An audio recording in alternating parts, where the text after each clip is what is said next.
It's Thursday, August 14th. This is CTV at 6. Here's what's making news tonight. An Annapolis County wildfire forces evacuations as urban fires are held. It feels like summer, but some dry trees are making it look like autumn. And tracking thunderstorms moving through this evening, their passage is breaking the heat. Live from our Maritime's News Center, this is CTV News at 6. Here is Todd Battis. Good evening. On this Thursday night, there is mixed news on the wildfire front. The Bears Lake fire in Halifax and Irishtown fire near Moncton are now described as being held. In Nova Scotia's Annapolis County, dozens of homes have been evacuated. There are two wildfires in the West Dalhousie area, one that grew from 30 hectares to 300 since this morning. Now, crews believe lightning strikes are to blame for that. CTV's Callum Smith brings us the latest. If there was a Tetris packing championship, we'd probably win it. We're just jammed much stuff as we could get in there. And while efficient, that's a championship no one wants to compete for. Take as many things as you can with you, right? If we got to unpack it, spend a day reorganizing all the stuff that we messed up, that's okay. Like at least we got ample foods and all of our animals are mostly taken care of. An assortment of tools in case everything's gone. I've got something to start over with. These are our ornamental chickens. The West Dalhousie resident believed the fire was about 3 to 5 kilometers from his home. You can see some smoke in the distance from this look-off, but there are two fires burning. They're actually quite close to each other. They're within a 10-kilometer radius. So that's part of the issue, is potentially we could see these morph into one. The much larger fires between Long Lake and Godfrey Lake, and a map from the province this afternoon shows the fire line and the much wider evacuation line. Since this morning, it's grown from 30 hectares to 300 hectares. And as you can see today, the wind isn't quite in our favor. We're pretty confident this was a lightning fire. We had 4 fires in the last day that are along the same parallel as these. So we're pretty confident that's what they are. And due to the remoteness of those fires as well, hard for us to get in, so hard for anyone to get in there as well. But it's not just homes that crews are trying to protect. There is a community center that is out there that's being used as a command post for the on-the-ground individuals. And as well as we have some cell phone towers that are out there. According to the county, about 100 people were forced from their homes and urged to check in at the Bridgetown Fire Department, serving as a comfort center. An evacuation warning came last night before an order this morning. If the rain comes tonight, we get to go home tomorrow, but that's what everyone would hope for, I imagine. Just getting to go home, period, would be nice, because not a lot of people that are experiencing these kinds of things get to do that. Callum Smith, CTV News, Bridgetown, Nova Scotia. Now, the news is more encouraging about the wildfire in the Bears Lake area of Halifax. The outpatient health center is scheduled to reopen tomorrow for the first time since fire broke out on Tuesday. And evacuation orders for all retail stores have been lifted, meaning they can reopen. In an afternoon social media post, DNR said the fire was being held and, quote, crews are making good progress. That's a sentiment shared by the department's forest protection manager. They've made very good progress, and they're actually starting to work inward from the perimeter and start cooling down that fire towards the middle as well. So we're very happy with the progress that the staff and the fire department have made. At one point, the fire was estimated to be nearly 30 hectares in size. Officials revealed yesterday the cause was human activity, but conceded it would be very difficult to track down a suspect. In New Brunswick, the Miramichi wildfire continues to burn out of control, but the situation has improved near Moncton. The Irishtown fire is contained, and the Premier was in the area to get a look. CTV's Derek Haggett reports. It didn't last very long, and there wasn't very much of it, but the rain was a welcome sight today. Last night, the province declared the Irishtown fire was under control and an evacuation advisory was lifted. As soon as we found out, it was like, oh, I can breathe, and the neighborhood will be here, and our neighbors don't have to move or anything, and oh. Yeah, I actually went out on my patio last night and just looked around and said, thank God it's still here. Premier Susan Holt and Ministers John Herron and Robert Gauvin paid a visit to the Maple Hills office today to thank volunteers and municipal staff. We're really, really pleased that the Irish Town fire is contained because of fantastic work from our firefighters and ground crews and emergency responders. At this time, there are 13 active fires in the province. 6 are being monitored, 3 contained, and 1 under control. There's 3 out of control, including the Oldfield Road fire north of Miramichi. It continues to be a challenge. Herron says that fire has consumed more than 1,300 hectares since it began last Wednesday. We've been quite fortunate is that to date we still have not lost a structure despite the immense size of the fire itself. Herron says morale is good among firefighters all over the province. I can't say enough with our firefighters and the support from the community and other fire departments that came and assisted in this. We're still literally not out of the woods. Chief Conrad Landry of the Moncton Fire Department says even though the fire has been contained, crews will be on scene for at least a few more days to make sure hot spots are put out and the fire doesn't start up again.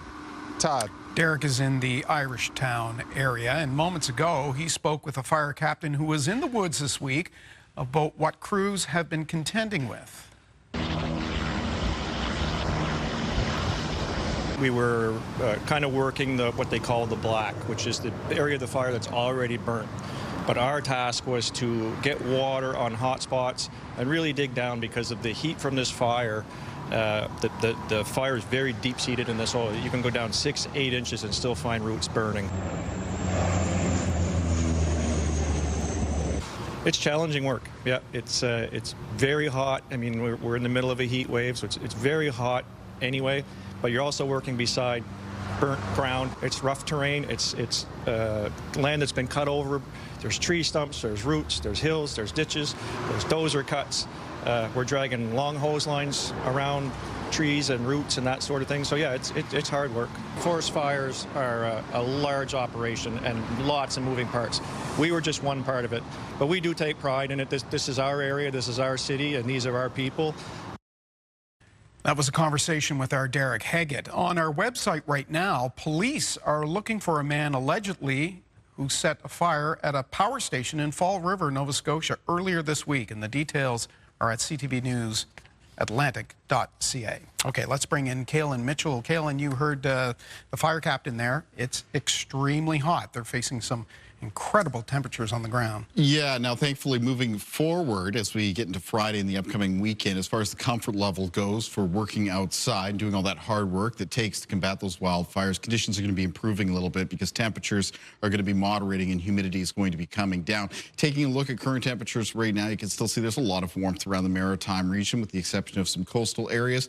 And I also want to draw your attention up towards the northwest New Brunswick, where Edmundston right now is reporting a temperature of 24 degrees. You will notice that it's warmer for areas to the south of Edmundston, like Doketown and Woodstock, sitting at 27. That's because that's where that front is coming in first to the Maritime. So not only is it going to be bringing down temperatures, but it's also bringing down humidity levels. Dew point temperatures falling down to the single digits in behind it. That's a sign of some much more comfortable, drier air. And it's showing up as well in relative humidity. You can see that falling down to around 30, 46%. Now, of course, a fall in relative humidity isn't exactly fantastic for wildfire situations because you'd want more moisture in the air, especially if you can get it in the form of some rain and some showers, which we do have a little bit active around the Maritimes for this evening and for tonight. But they're very hit and miss. They're kind of scattered, and they're broken along a band right now, coming in across Prince Edward Island, southern areas of New Brunswick, and into western areas of Nova Scotia, occasionally accompanied by a few thunderstorms. A stronger thunderstorm actually right now in the vicinity of St. Stephen in the southwest New Brunswick. There's also been a couple of thunderstorms that have been popped up in northern areas of the Annapolis Valley. A severe thunderstorm watch still remains in effect across southern areas of New Brunswick, so the potential for stronger thunderstorms still there as we're moving through the evening hours. Todd, as we head in towards tonight, the risk of thunderstorms shifts eastward towards other areas in Nova Scotia. I'll talk more about that when I'm back with the forecast. Okay, good. We'll get the details in about 16 minutes from you, Kaylin. Thank you. To Cape Breton now, where drought has dried up dozens of wells, leaving homeowners without water. The CBRM has thousands of liters of emergency water on hand to help. We'll get the details from our Ryan McDonald. June Dunn has been checking her well regularly these days at her home along the Myra River, and each time she looks down, the water level is getting lower.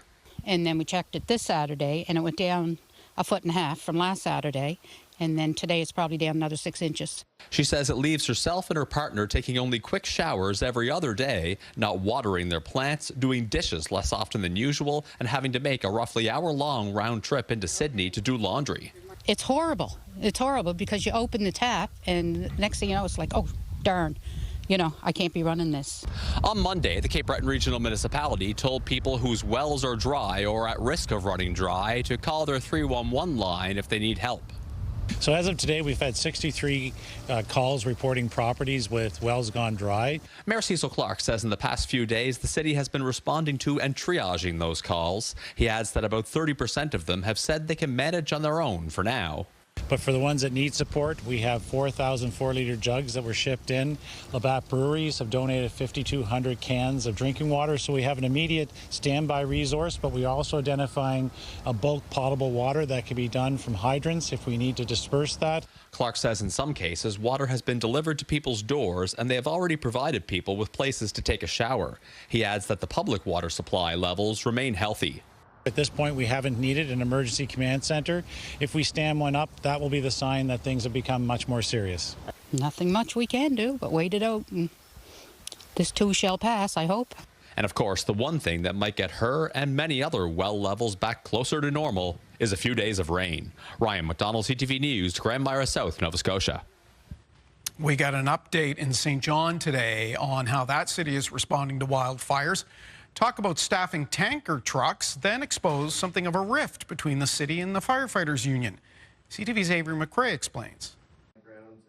As wildfires continue to rage in other parts of the province, St. John's fire chief is confident in the city's current position if a blaze were to break out in the community. We've been dispatched to nearly 40 outside fires just since the fire ban on Saturday, which is still somewhat concerning. Burn bans, the closure of walking trails, and the removal of encampments from the woods are just some efforts taken, but much of today's update was focused on a social media post made Tuesday afternoon by the local firefighters union. The post claimed the city's 2 tanker trucks routinely remain out of service due to budget constraints. In service is a truck that is available with a full complement crew on it, available to go to the first alarm, first dispatch. Out of service would be a unit that is not available with staffing. The method the city has used for about 3 years now for the tankers is a rapid deployment model. Members of on-duty crews go and grab the tankers, but that can take time with trucks positioned in the far east and west sides of town. This isn't about some overtime spend of money. This is about, having an operating model in place, as the chief mentioned, that has been in place for approximately 3 years, and it's been working. I question what success looks like to them. If success is not having water there for a fire in a non-hydrant area in a timely manner, that is completely contradictory to what I feel success would be. The trucks have been used a total of 16 times this year. A 2023 review suggested decommissioning the tankers entirely and relying on support from neighboring fire services. Will we go with getting rid of the 2 tankers? I don't know. That's a discussion. But at the end of the day, that was a recommendation out of that fire review. The union and city have been without a contract since December 2023. And Todd, just to bring this back full circle to the wildfire conversation, Chief Rob Nichols says the first 15 to 30 minutes in battling an outdoor fire is critical to limit any spread. He advises anyone who sees smoke they think could be from a forest or grass fire to immediately call 911. Todd? All right, Avery in St. John for us this evening. Without its own water bombers, Nova Scotia has relied on air tankers that were fighting wildfires in New Brunswick, and they helped tackle the Halifax area fire. CTV's Jesse Thomas spoke with the pilot whose job it was to spot flames before those bombers were called in. Chief Pilot Denise Sibley was on a wildfire surveillance flight when her spotter's brother texted about smoke in the Bears Lake area. They were flying nearby and saw the fire from the air. It was just this plume of black and white smoke. They radioed the location to the Department of Natural Resources It wasn't long after provincial helicopters with buckets arrived, along with 2 fixed-wing water bombing planes that were working in New Brunswick. They scooped water from nearby Governor's Lake and doused the flames. Kind of in awe at the teamwork. I've been involved in spotting fires, but never to the degree that we had to have the bombers come. It was usually, you know, a patrol with a chopper or a ground crew. A Halifax area firefighter who was among the first on the scene told CTV News they'd never seen a wildfire spread so quickly. Crews tapped into a nearby fire hydrant to try and stop the fire from spreading to the businesses, but credits the 2 water bombers and their precision water drops with changing the outcome of the fire, saying it would have been a different story without them. From the air, Chief Pilot Sibley was amazed by the coordination of the aerial attack. The camaraderie, the teamwork, and one of the pilots said, "That's what we do. We're from the East Coast. We're coming down to give you guys a hand." There are 4 helicopters battling wildfires in Nova Scotia today, but the province confirmed no airplanes are helping. We are doing our best to coordinate with regionally and even nationally to see what's available, but there's a number of provinces having very challenging situations right now. So the province did recently buy 4 helicopters to help fight wildfires. Premier Tim Houston said Wednesday they're sufficient to fight most wildfires, but said government will reevaluate whether airplanes are needed. Jesse Thomas, CTV News, de Bert, Nova Scotia. We'll step aside for our first commercial break of the night. On the other side, Kaylin's forecast. But first, looking stressed out. Trees are under stress, just like lawns and gardens are with this drought. So trees are showing the strain of this hot, dry weather, looking like early autumn. Can they bounce back? That's next.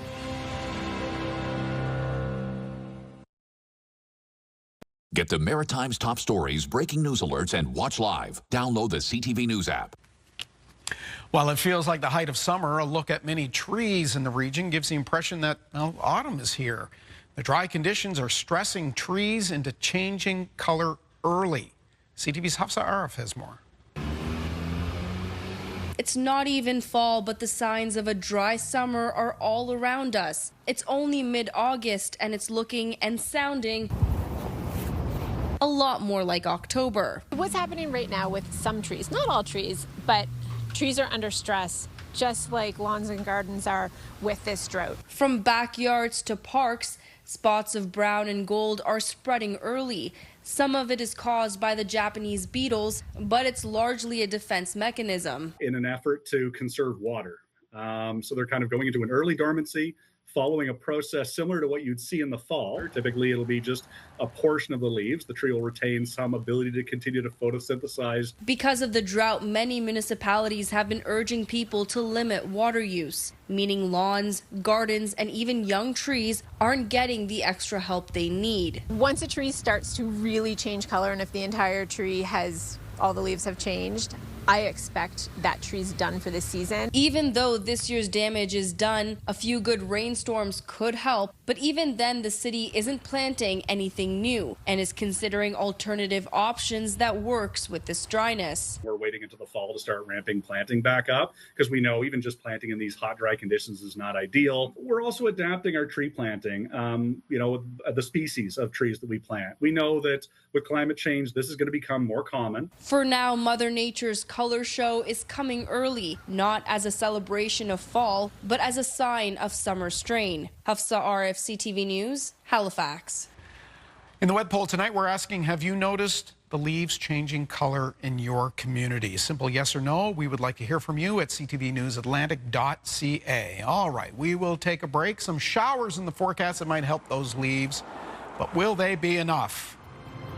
We'll steer towards the full forecast after this.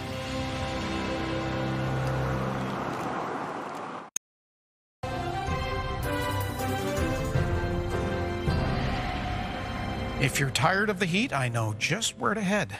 This is the Back Row Lighthouse, 17 degrees. I'm assuming there's an ocean on the other side there. It's somewhere mired in fog, but that really shows the difference between inland a bit. Yeah, being on the coast. We heard you in the newscast, the first section, talking about some thunderstorms actually coming through, lightning strikes. We heard that they believe that's what started the West Dalhousie fires in Annapolis County. So is that a concern?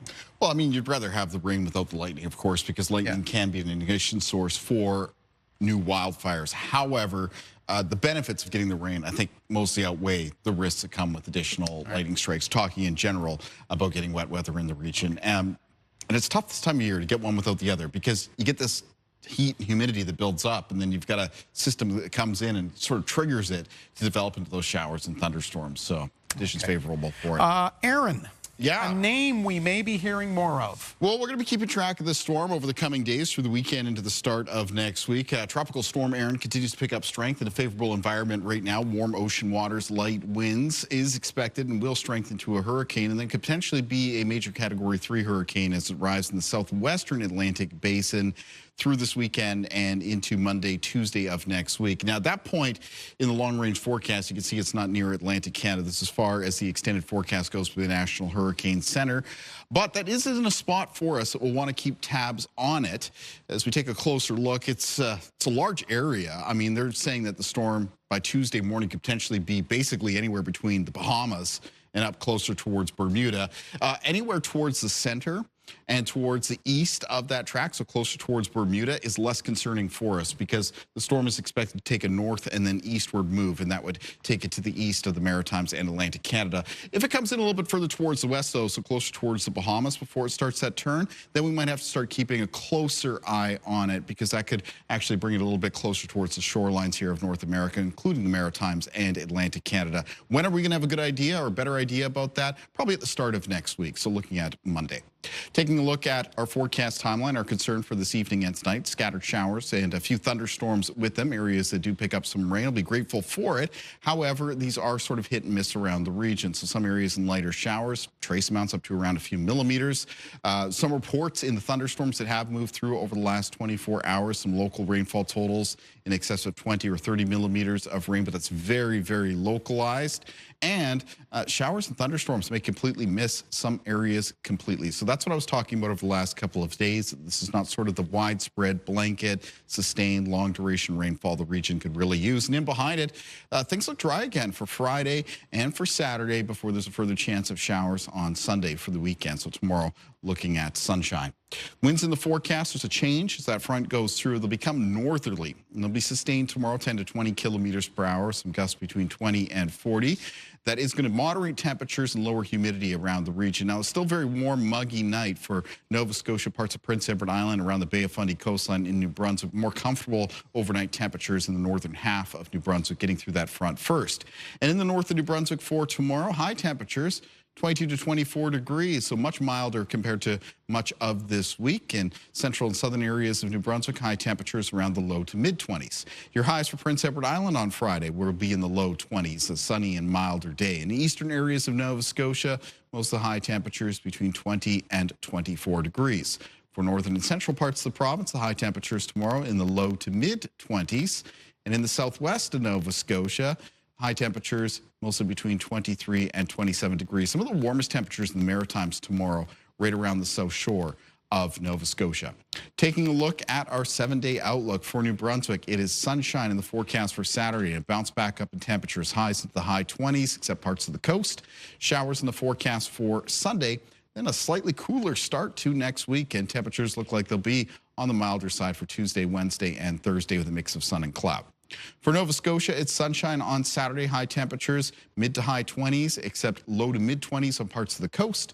Showers on Sunday likely to come in late in the day. Cooler start to next week on Monday, but looking sunny, then a mix of sun and cloud and high temperatures in the low to mid 20s Tuesday, Wednesday, and Thursday. And for Prince Edward Island, we'd like to see more rain in the forecast, but it's sunshine for both Friday and Saturday, maybe some showers late in the day on Sunday. Cooler start to next week on Monday, highs near 18 degrees. Low 20s Tuesday, Wednesday, and Thursday. So temperatures, Todd, over the next several days turning milder. But again, need to see more rainy days, just not enough of them. Yeah. The cool down's good, though. Yeah, that'll help a little bit for sure. Okay. We'll see you at the end of the show for the wake-up weather. Next, the number of cases of skin cancer is on the rise right across Canada, especially here in Atlantic Canada.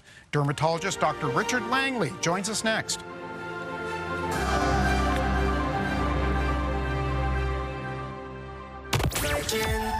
Okay, so at 6:10 tomorrow, another clue to open up that Virgin Radio vault. Yeah, and we'll have tickets for you to win to Beer Fest. And of course, we'll have $100 to the Orange Store to give away as well. Good luck.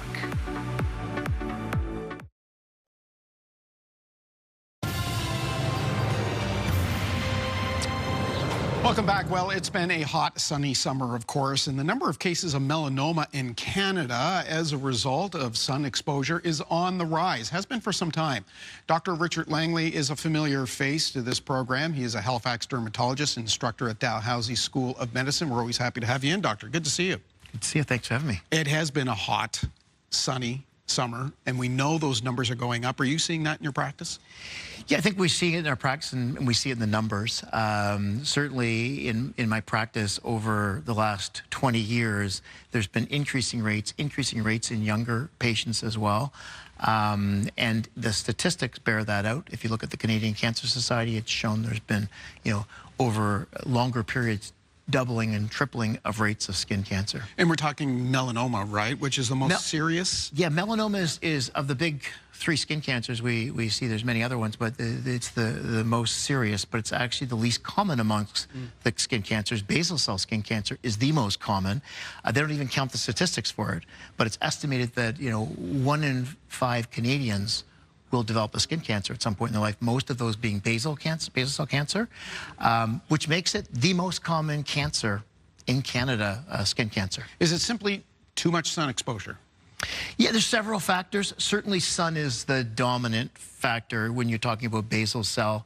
But for melanoma, also sun exposure, but it's different. So chronic sun exposure, people who fishermen, golfers, they tend to get a lot more basal cell skin cancers, 85% of them being on the head and neck, so chronic sun exposure.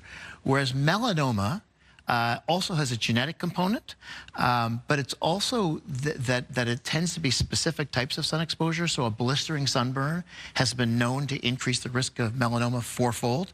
And so when we think about the most common places you get a melanoma, which again is the most serious form of skin cancer, in women, we're talking about upper back and lower legs, and in men, the upper back. And so these are sites that are difficult to see. And if we look at there's differences even in skin tones, so very light-skinned people, that would be true. In darker skin tone people, we may see more of them on the feet, for example.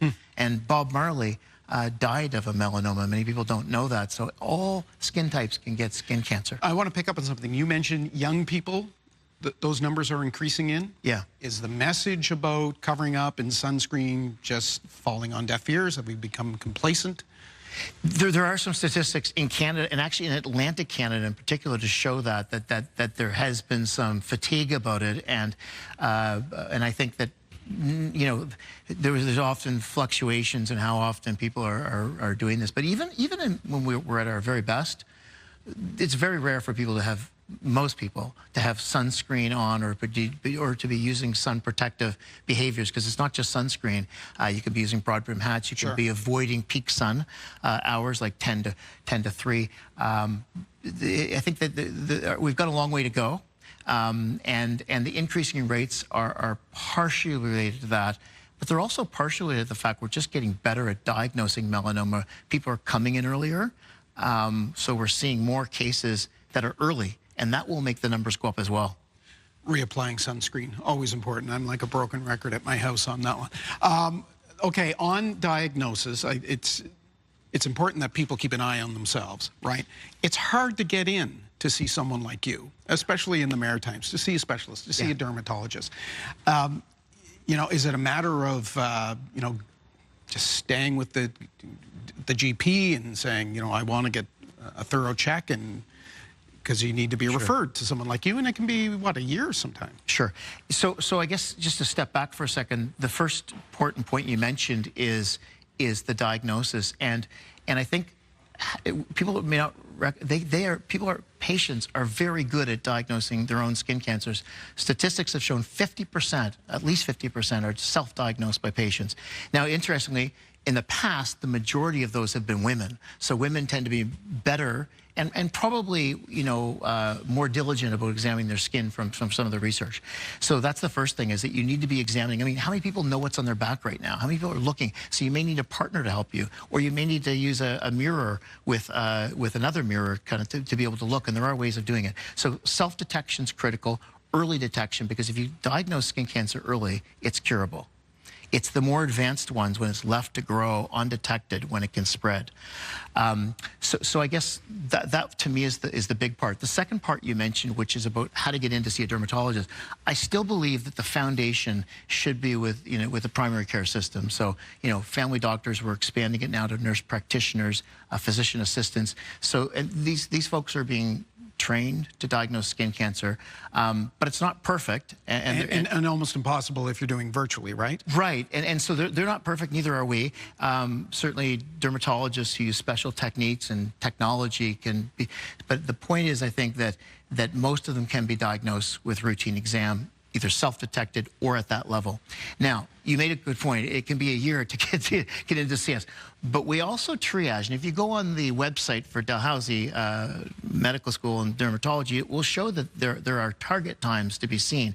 And if you are thought to have a melanoma, the triage period is short, measured usually in like a week, or perhaps it might, depending on which type of skin cancer, it might be a month, but it's shorter. And so the key thing is that it's important when there's a suspicion of a skin cancer that gets communicated to the referring physician. And if it is, we will do our best to get people in. And the patients should persevere. If they're worried, don't just sit at home. Let us know, because we do want to see the patients. We want to see all the dermatology concerns, but the skin cancers, in particular melanoma, they are at the top of the list. Great information. Always good to have you in. Thank you very much. Pleasure. Have a great summer. Golf in the mornings and in the late afternoons, not midday. Try to get the early tea times and look at the UV index. Okay, very important. Dr. Richard Langley, thank you very much. All right, we'll take a short break. We'll be back with much more of your local news. Don't go away.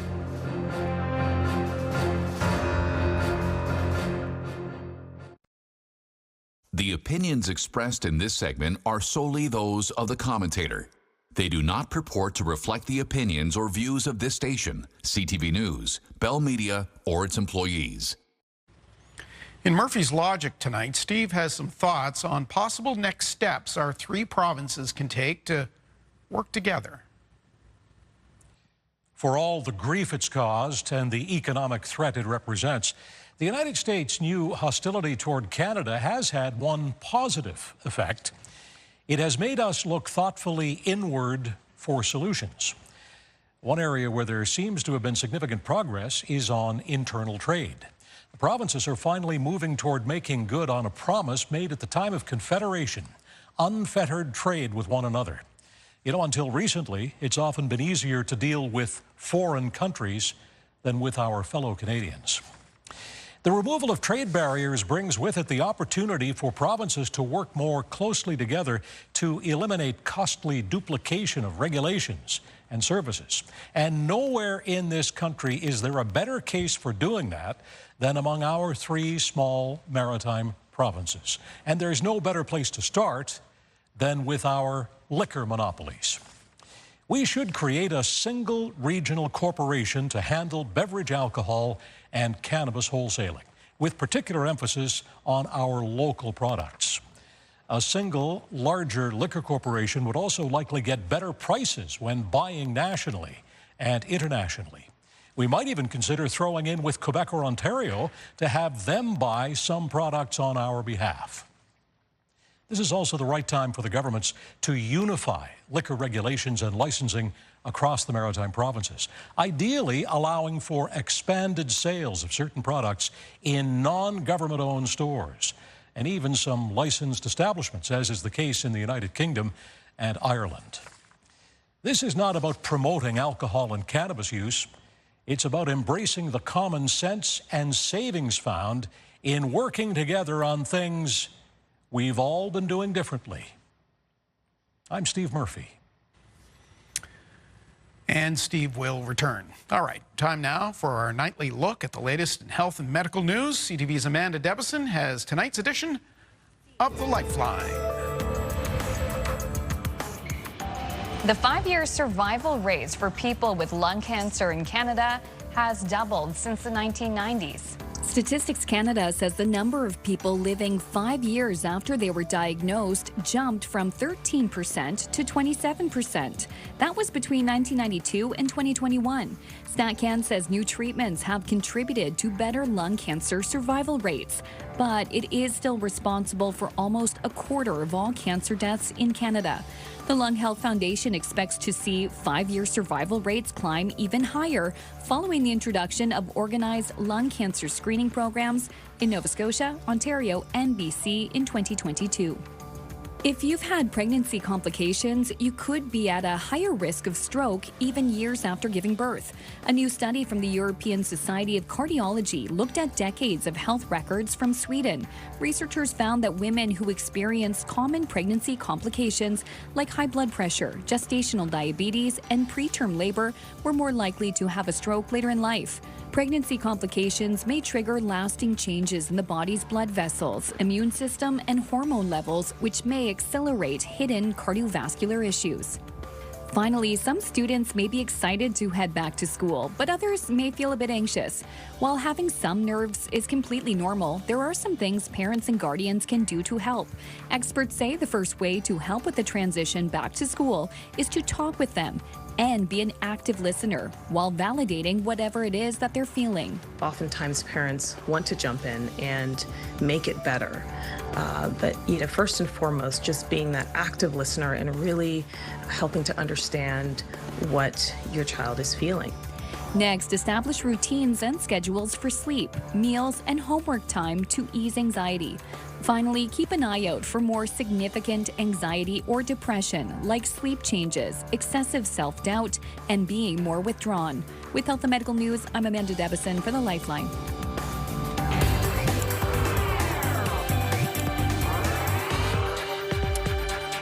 Time for the scene. Katie Kelly is off this evening, but there is plenty of entertainment underway. Tomorrow marks Cannes Du, the Acadian national holiday. CTV's Brianne Foley is live on the Halifax waterfront for a look at festivities there. And Brianne, you've got a guest.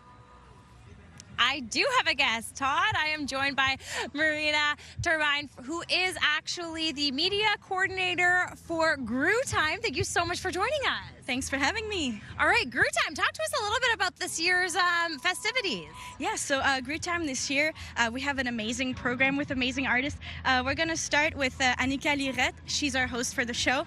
She's an amazing person in Acadian. She knows everything there is to know. Then we have Maribeth Cardi from Annapolis. She's a traditional musician, so very glad to have her. Then we have Steve Riley and the Mamou Playboys from Louisiana.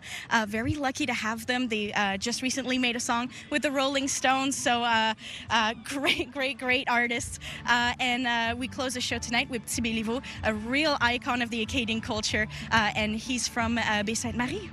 Amazing. So what time do the festivities get kicked off here? In a few minutes. So it'll be at 7 o'clock and it'll go on until 10 o'clock tonight. We have a ton of things to give out as well. Everything is free and we're very welcoming to everyone that wants to join. You had something earlier today as well. Talk to us a little bit about what happened between 1 and 3. Yes, so it was our Maritime Jeunesse, and we did this with the Conseil Scolaire Acadien Provincial, the school board for the Acadian community. So the students put on a performance. There was dance, there was music. It was just amazing to watch, so much talent. And we had some face painting, nail painting, as well as some posters around that the students painted that represent their vision of Acadie. Amazing. And that's not where it stops, because tomorrow is, of course, National Acadia Day. So what are you doing for that? So we have a flag raising ceremony at noon. It'll be at Grand Parade. And right after that, we have Serena Wu. She's an artist from Halifax, and she'll sing a couple of songs for us. Quickly here before we let you get on to stage, because you're almost there. Why is it so important to have this festival here in Halifax?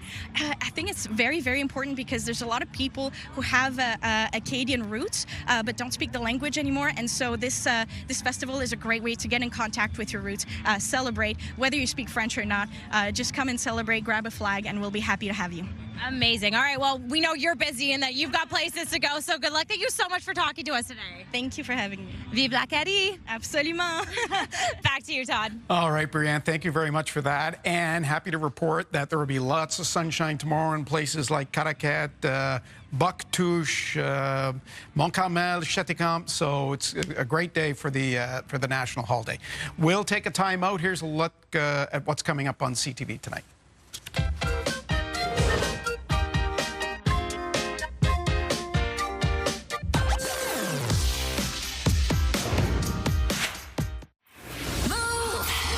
With Aaron and Peter. Weekdays at 7, you can win $1,000 with the $1,000 Minute. 10 questions in 60 seconds to win, and you can get the answer to question number 10 on our podcast. Okay, the weather now, and Kaylin's at the big board because we've just had something pop up.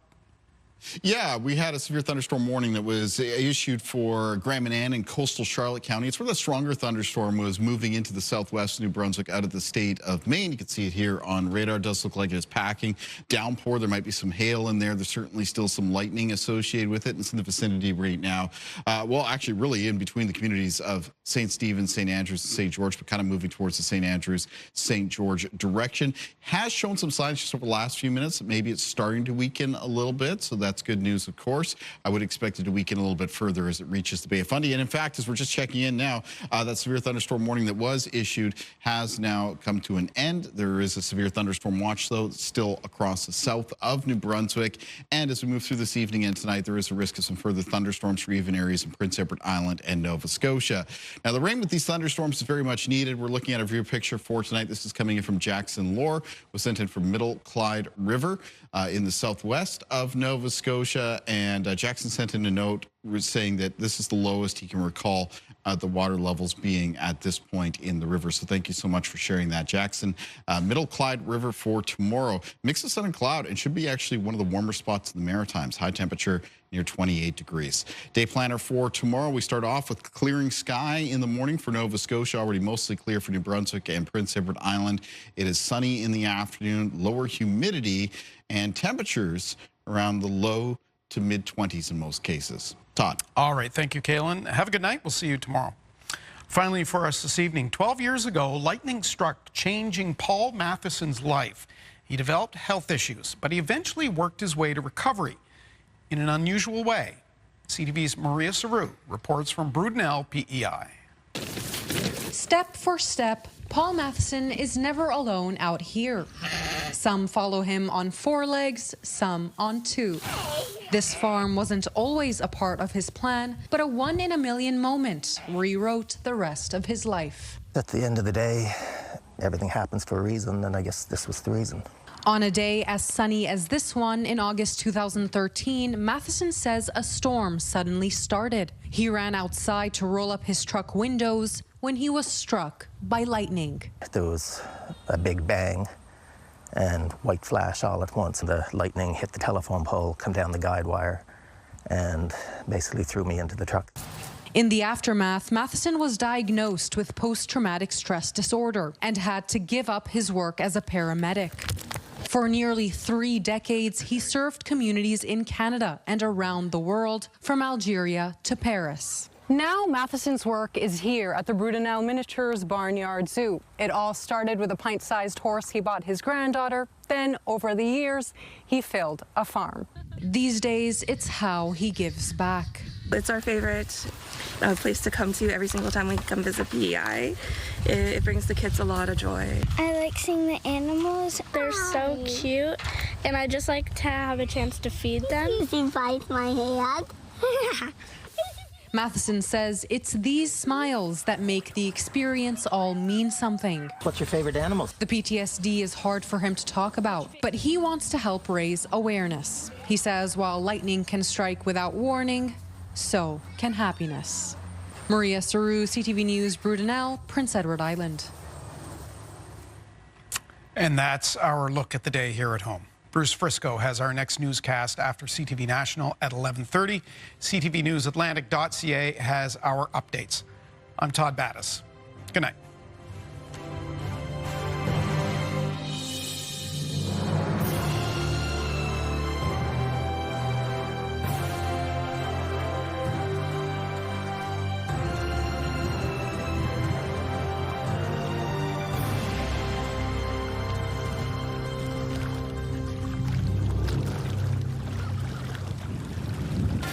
CTV News, the Maritime's #1 newscast.